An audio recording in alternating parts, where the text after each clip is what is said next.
कहते हैं जब रफ़ी साहब गाते थे तो पर्दे पर सिर्फ हीरो नहीं बल्कि उनकी आवाज़ ही असली हीरो बन जाती थी। ज़रा गुमनाम फिल्म का ये गीत सुनिए। हम काले हैं तो क्या हुआ, दिल वाले हैं हम तेरे। गुमनाम फिल्म का ये जादुई गीत भी ऐसा ही था जिसने महमूद साहब को स्टार बना दिया और लीड एक्टर मनोज कुमार जी को चैन से सोने नहीं दिया। जी हाँ दोस्तों, मनोज कुमार साहब को डर था कि कहीं महमूद साहब अपनी अदाकारी और रफ़ी साहब की आवाज़ के जादू से पूरी फिल्म अपने नाम न कर लें। दोस्तों, आगे बढ़ने से पहले आपसे एक रिक्वेस्ट है कि आप इस चैनल को लाल बटन दबाकर सब्सक्राइब ज़रूर कर लें ताकि रफ़ी साहब के गीतों से जुड़ा कोई भी किस्सा आपसे छूट न जाए। ये डर इतना बढ़ा कि मनोज कुमार साहब ने फिल्म से इस गाने को हटवाने की कोशिश तक कर दी, लेकिन वक्त को कुछ और ही मंजूर था। गाना न सिर्फ फिल्म में रहा बल्कि समय की कसौटी पर खरा उतरकर आज भी सुपरहिट गीतों में शुमार है। आइए जानते हैं कैसे रफ़ी साहब की बेमिसाल आवाज़ ने इस गाने को वो ताकत दी कि उसने न सिर्फ फिल्म का रुख बदल दिया बल्कि मनोज कुमार और महमूद साहब के रिश्तों में ऐसी दरार डाल दी जो आज भी फिल्मी किस्सों में गूंजती है। दोस्तों, अगर आप रफ़ी साहब के दीवाने हैं तो यह गीत आपके दिल के करीब ज़रूर होगा। 1965 की थ्रिलर फिल्म गुमनाम के लिए गाया गया यह गीत उनकी आवाज़ का ऐसा करिश्मा है जिसने हर किसी को दीवाना बना दिया। इस गाने में महमूद साहब की कॉमिक टाइमिंग और हेलेन की डांसिंग स्किल्स कमाल की थीं, लेकिन इस गीत की रूह थी रफ़ी साहब की वो जादुई आवाज़ जिसने इस गाने को अमर बना दिया। रफ़ी साहब इस गीत को अपना बेहद ख़ास गीत मानते थे। स्टेज शो हो या लाइव कॉन्सर्ट, वह कहते थे, इस गाने के बिना मेरी महफिल अधूरी है।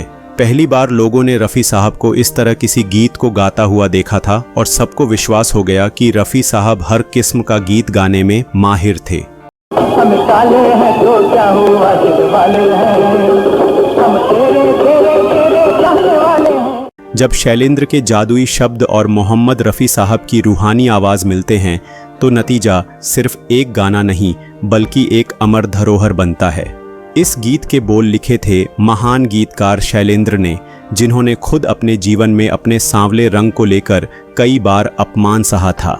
शायद इसीलिए उनके शब्दों में आत्मसम्मान और बगावती ताकत की गूंज सुनाई देती है। लेकिन इन शब्दों में जान फूंकने का काम किया रफ़ी साहब ने। उनकी आवाज़ ने इन बोलों को वो ऊंचाई दी जिससे ये गीत सिर्फ फिल्म का हिस्सा नहीं रहा बल्कि करोड़ों दिलों का गीत बन गया।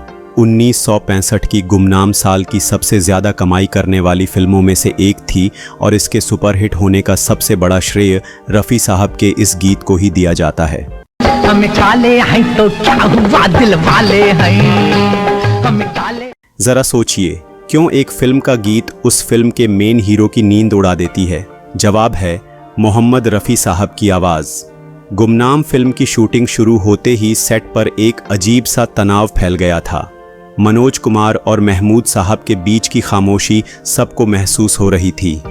असल में जब मनोज कुमार जी ने फिल्म साइन की थी तब महमूद साहब का नाम कास्ट में था ही नहीं, इसीलिए उन्हें किसी तरह की टेंशन नहीं थी।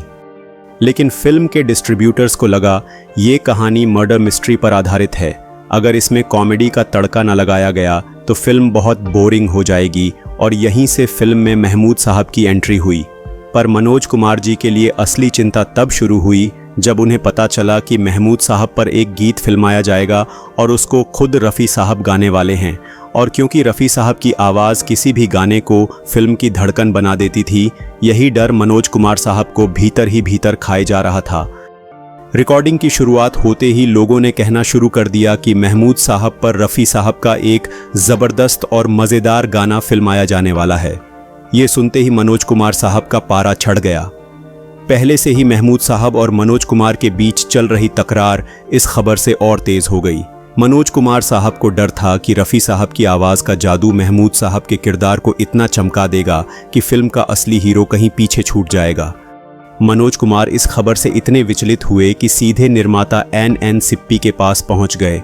वहां उन्होंने साफ कहा, ये फिल्म एक सस्पेंस थ्रिलर है, अगर इसमें किसी कॉमेडियन को ज़्यादा महत्व मिला तो फिल्म का असर ख़त्म हो जाएगा। लेकिन सिप्पी साहब का फैसला अटल था। वे न तो महमूद साहब का रोल काटने को तैयार हुए और न ही उस गाने को हटाने को जो ख़ास महमूद साहब के लिए रफ़ी साहब की आवाज़ में रिकॉर्ड किया जा रहा था।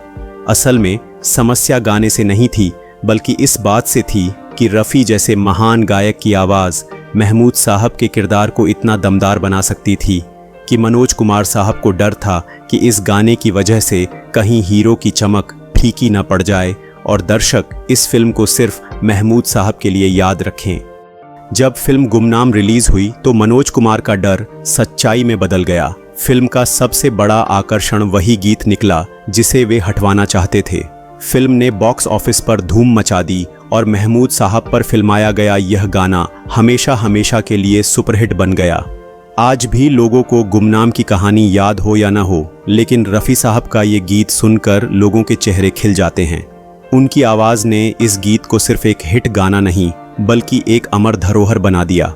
इस एक गीत ने महमूद साहब को वो पहचान दी जो दशकों बाद भी दर्शकों के दिलों में उतनी ही ताज़ा है जितनी उस समय थी। रफ़ी साहब की आवाज़ ने इस गाने को समय की दीवारों से परे जाकर हमेशा के लिए दर्शकों के दिलों में बसा दिया।